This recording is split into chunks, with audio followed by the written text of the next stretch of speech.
I never walk out of any movie, no matter how bad. Two consecutive sentences and I'm saying, and then what happened? I get hooked on the story. Yet I walked out of Gentlemen Prefer Blondes because I was embarrassed by her, because she was a joke, she was vulnerable, she was so eager for approval. From making love up to 12 times a day to smoking over 100 cigarettes daily, and even refusing to wear clothes behind closed doors, the addictions of old Hollywood's most glamorous stars were as wild as they were heartbreaking.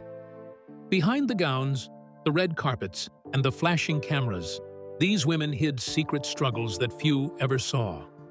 Some chased love, others chased fame, and a few chased total escape.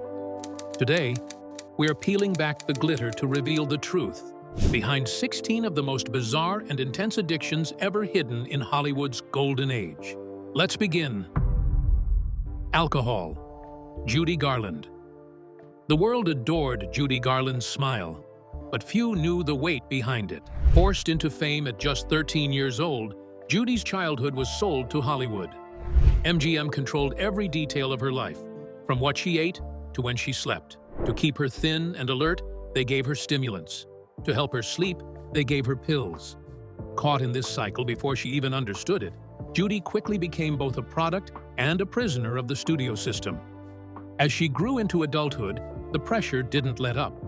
Public expectations, endless performances, and critical scrutiny pushed her deeper into the bottle. Alcohol soon became her shield, something that numbed the exhaustion, the fear, and the feeling that she was never enough. By the time she reached her 20s, the dependency had taken over. Her once brilliant performances grew harder to sustain.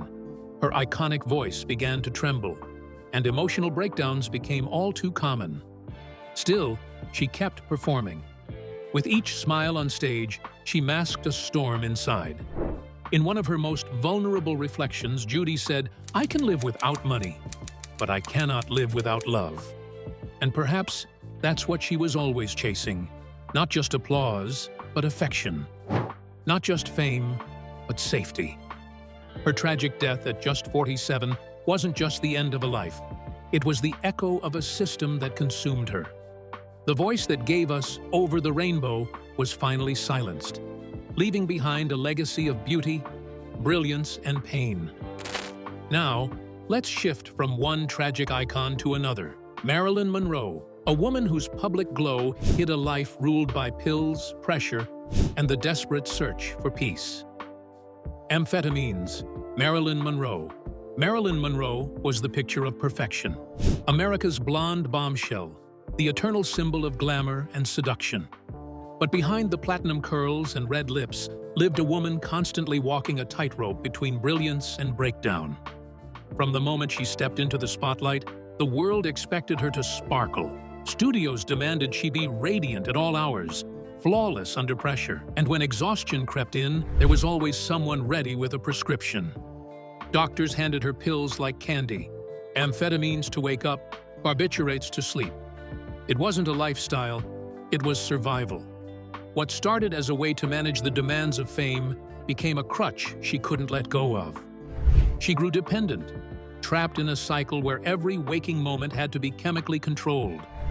Friends noticed the shift. Marilyn became forgetful, anxious, easily rattled. The woman who once lit up every room began to dim behind the scenes.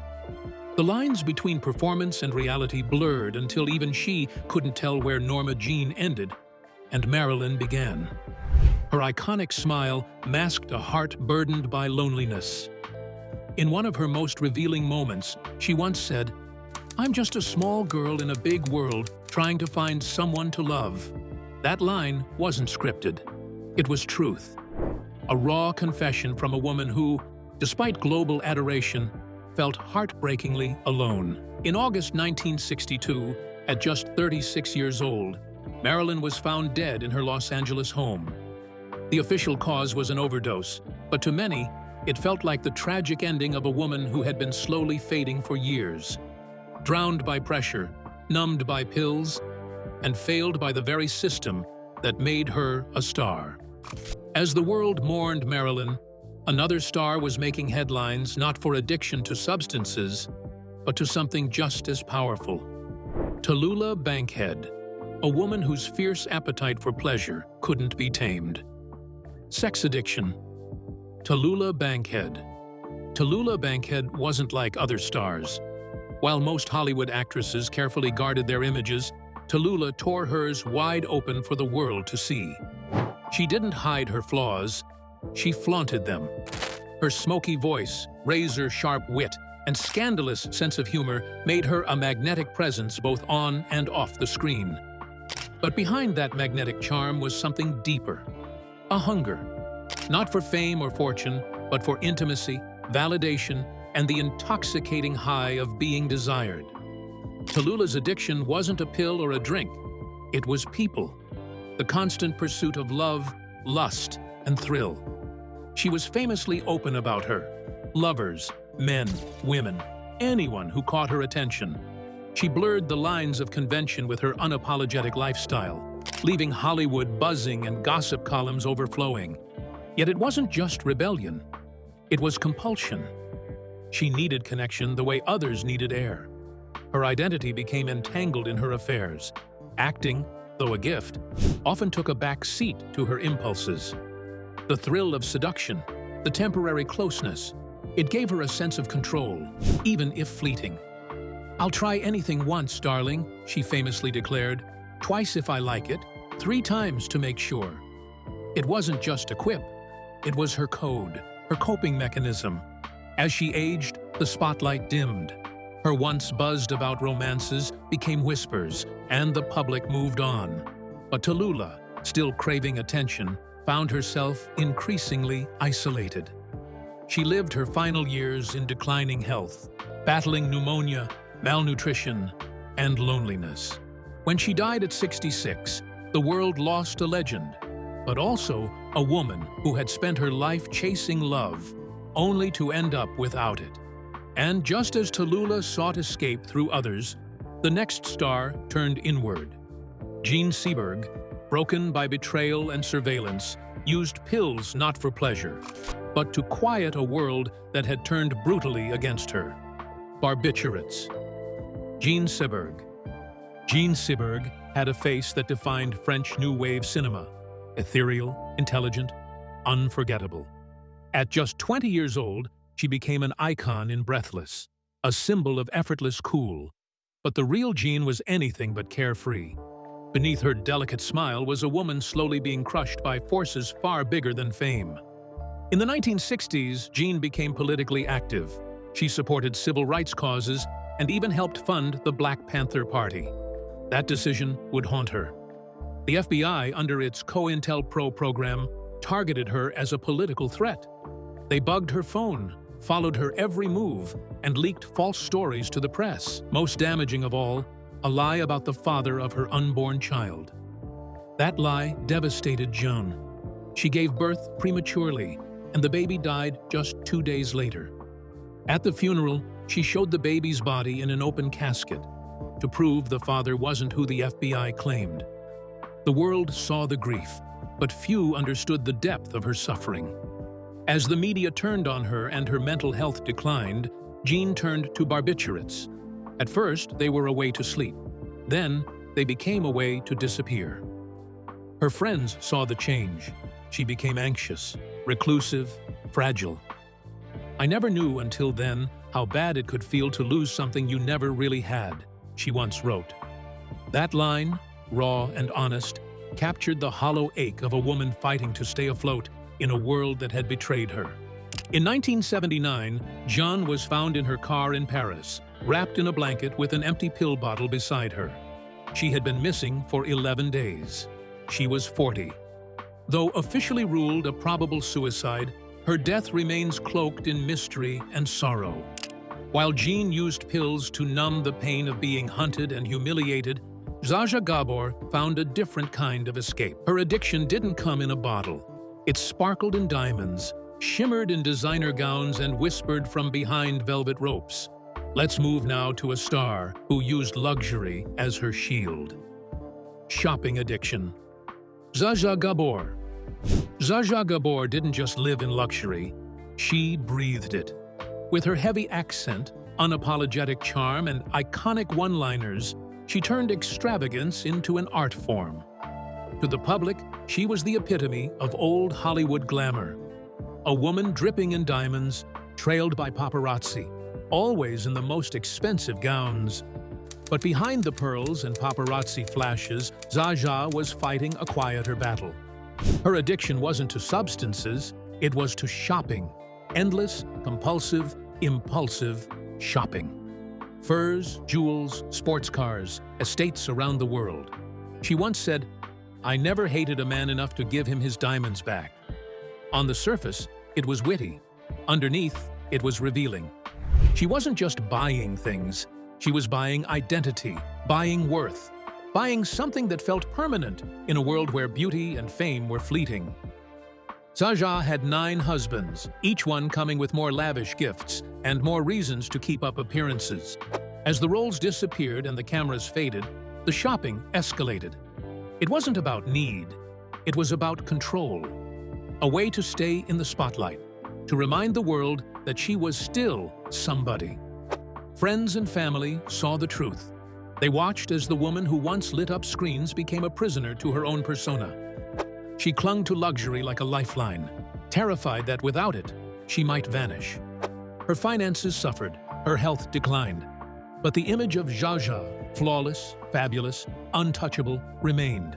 It's easy to laugh at her one-liners or envy her lifestyle.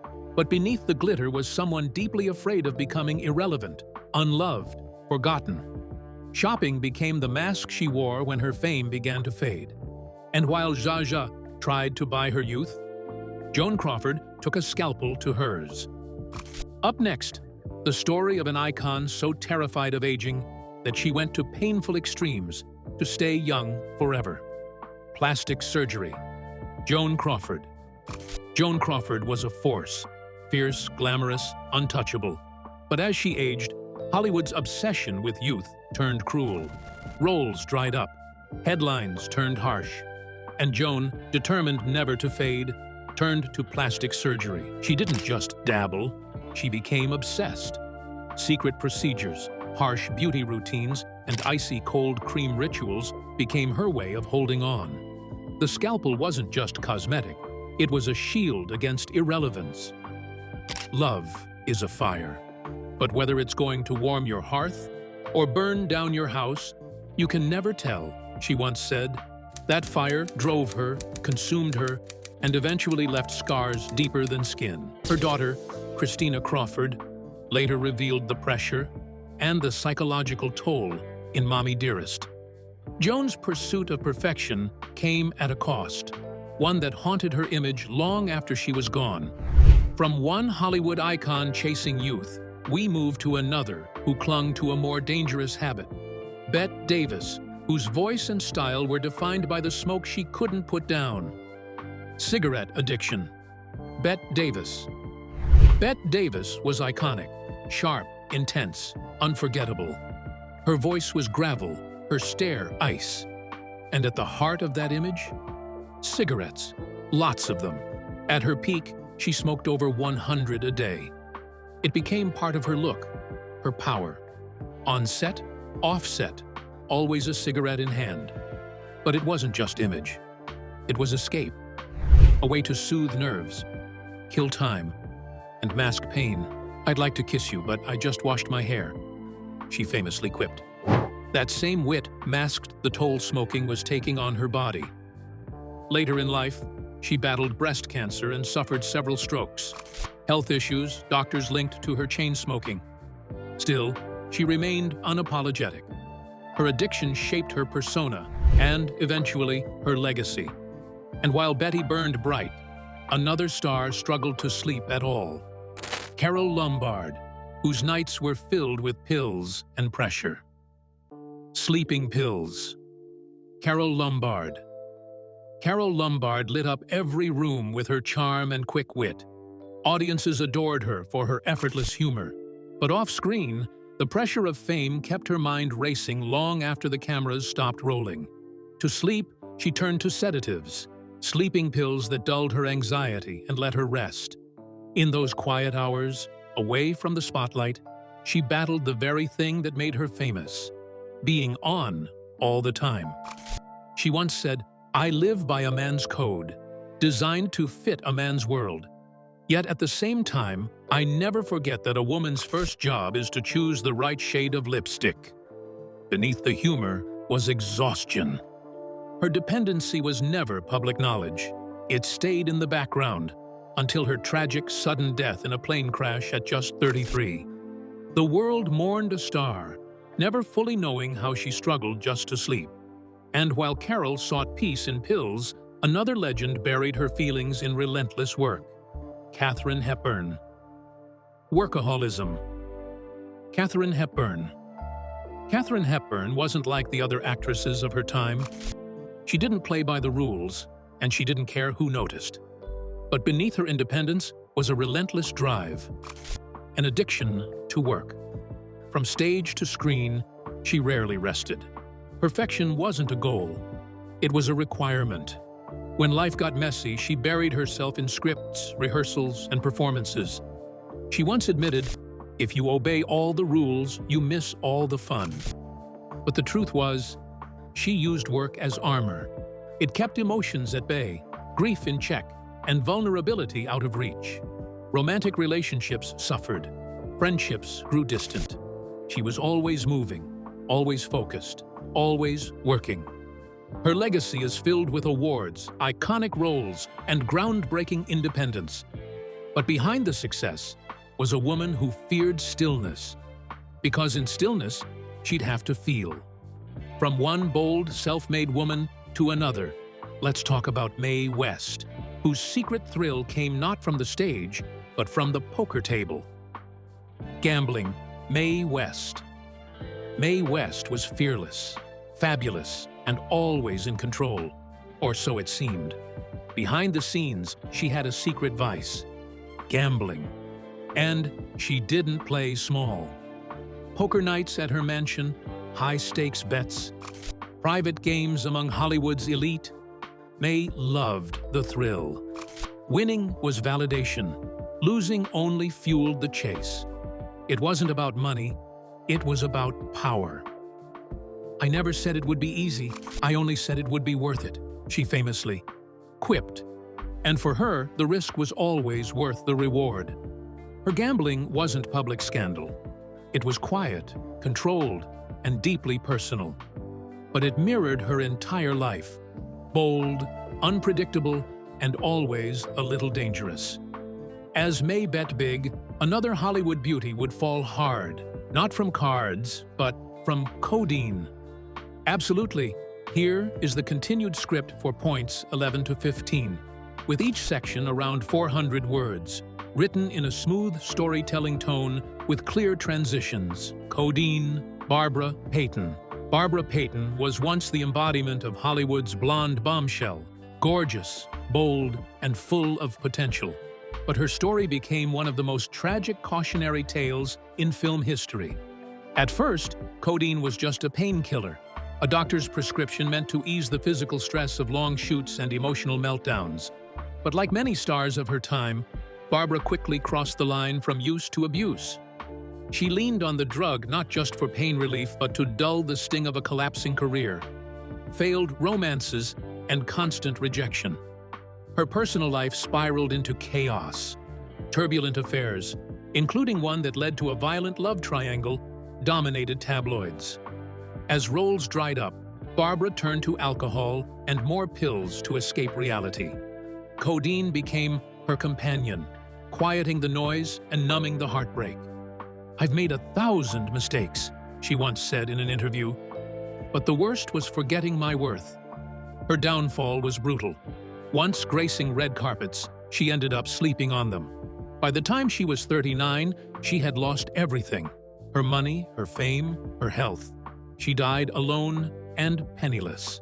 From Barbara's heartbreaking spiral, we move to a woman who craved love like oxygen: Ava Gardner. Love addiction: Ava Gardner. Ava Gardner was stunning, seductive, and unforgettable. Men adored her. Women admired her. But underneath all the beauty was a woman caught in a lifelong chase for love. She wasn't addicted to drugs or alcohol. Her vice was romance. She fell fast, deeply, and often destructively. Her most famous love story was with Frank Sinatra, a fiery relationship marked by passion, jealousy, and pain. They couldn't live without each other, and often couldn't live with each other either. "I spent years trying to change Frank," she said once, "but in the end, love isn't about changing, it's about surviving." Ava's desire to be loved often led her to toxic dynamics. She admitted to feeling lost when alone, constantly seeking comfort in someone else's arms. Her self-worth became tied to her ability to hold on to love, no matter the cost.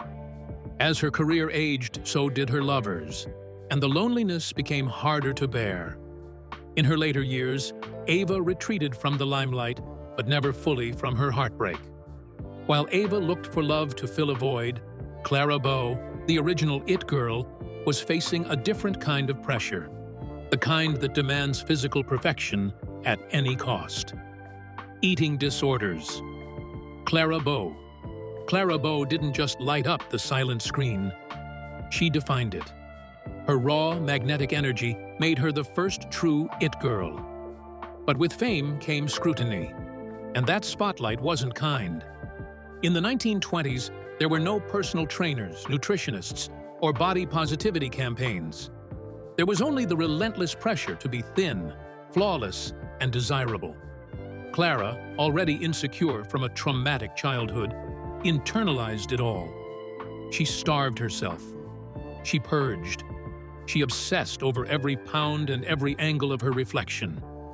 She once admitted, "They only love what they see, but when they look too close, they see too much." Her eating habits became erratic. Some days she wouldn't eat at all. Others, she would binge and collapse from guilt. The pressure to maintain her figure for the camera, combined with vicious gossip columns, chipped away at her mental health.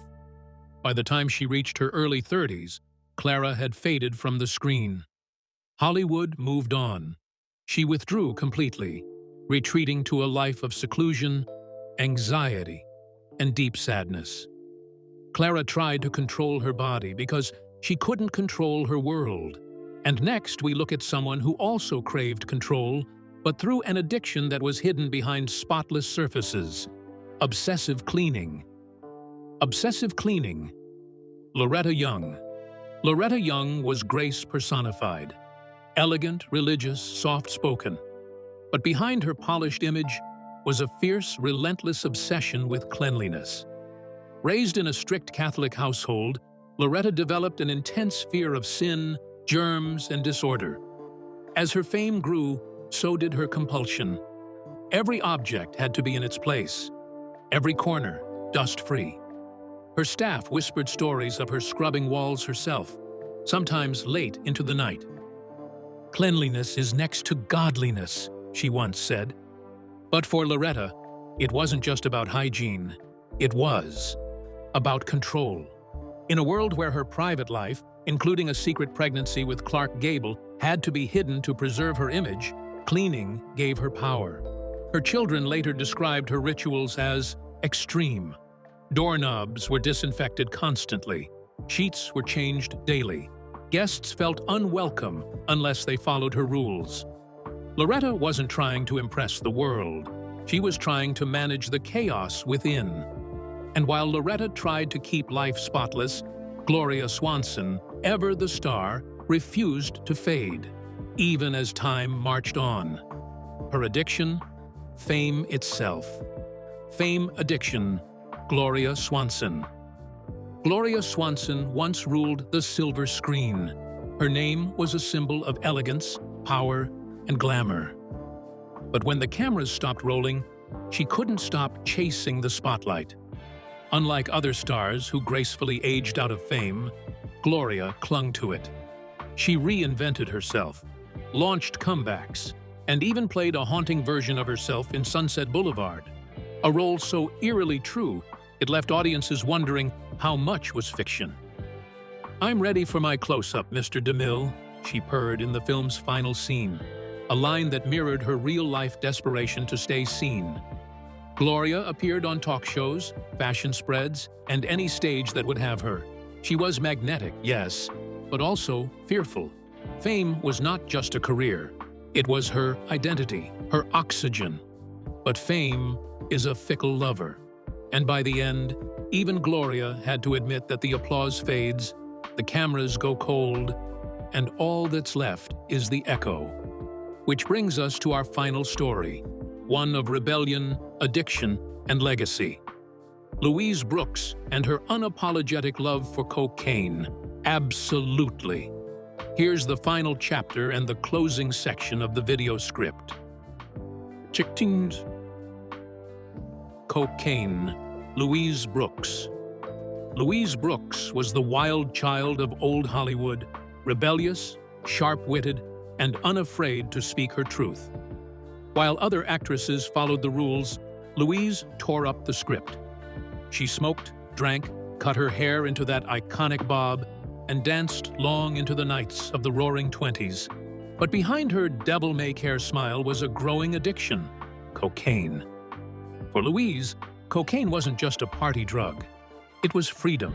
It gave her energy, made her feel powerful, and helped her escape the suffocating expectations of fame. She once said, "I like to drink and dance until I can't remember why I was ever sad." But the highs didn't last. As her drug use increased, so did her instability. Directors stopped calling. Studios labeled her difficult. She refused to play the Hollywood game, and Hollywood punished her for it. By the 1930s, her career was all but over. Cocaine didn't just speed up her nights, it accelerated her fall. Still, Louise never apologized. In her later years, she wrote openly about her life, reclaiming her narrative. Her raw honesty gave her a second legacy, not just as a screen siren, but as a woman who dared to live and fall on her own terms. And with Louise's haunting story, we arrive at the end of our journey through the shadows of old Hollywood. The human side of fame. Behind the glamour, the gowns, and the golden spotlights, these women fought battles the public never saw. Addiction doesn't care about red carpets or fan mail. It slips in quietly, takes root deeply, and often leaves behind heartbreak. These stars weren't just addicts or headlines. They were human, wrestling with pressure, loneliness, fear, and the weight of being everyone's fantasy, but no one's reality. As Patricia Neal once said, "A strong positive mental attitude will create more miracles than any wonder drug." Sadly, many of these women didn't get the help they needed in time. But their stories matter, because they remind us that even icons bleed, even legends break. Which of these stories surprised you the most? Drop your thoughts in the comments. And if you want more hidden Hollywood truths, hit that like and subscribe button. We'll see you in the next one.